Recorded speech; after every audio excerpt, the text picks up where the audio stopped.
On March 11, 2020, the Director General of the World Health Organization, Tedros Ghebreyesus, declared the COVID-19 a pandemic.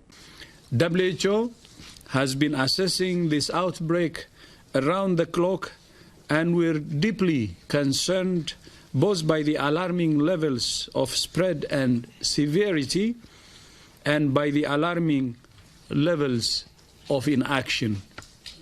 We have therefore made the assessment that COVID-19 can be characterized as a pandemic. A few days later, the country's land, sea and air borders were closed by President Akufo-Addo. Fellow Ghanaians, we must do everything within our power to contain the spread of the virus. Firstly, all our borders, that is by land, sea and air, will be closed to human traffic. At this point, the world had almost come to a halt, and both developed and developing economies were being crushed under the weight of the virus. The death toll in places like Europe and China was rising very rapidly.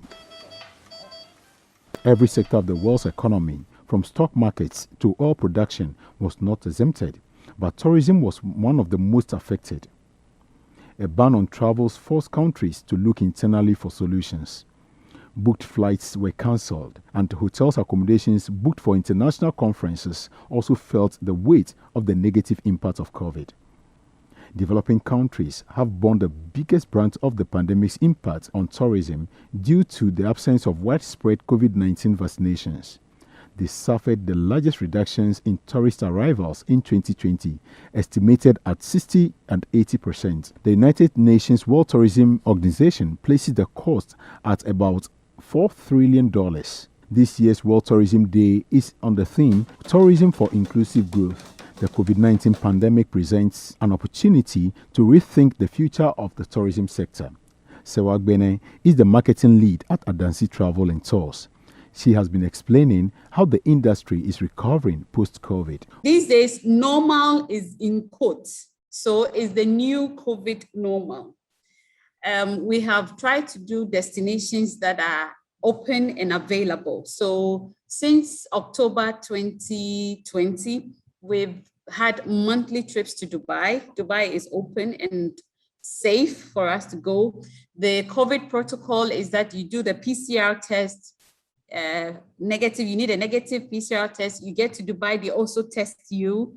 And then if you spend more than 1 week, you have to do another PCR test before you come back to Ghana.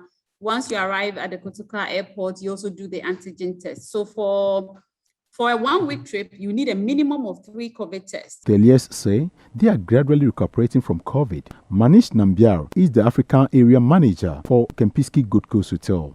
I think it's important to note that the diaspora took very well to the year of return. Accra and Ghana was overwhelmed with the amount of visitors. There were various forums that were used at that point of time, including music and dance and lifestyle and business opportunities, networking, investment and so on. And we see a lot of people who came in for the year of return in 2019 eager to come back also in the Beyond Return campaign that is going on. So we're quite confident that some of these initiatives that were put in place will help us in not just tourism but also in business and investment and so on. So I ask, what is the fate of the local artisans at the Accra Arts Center, especially Klu, who is fiscally challenged?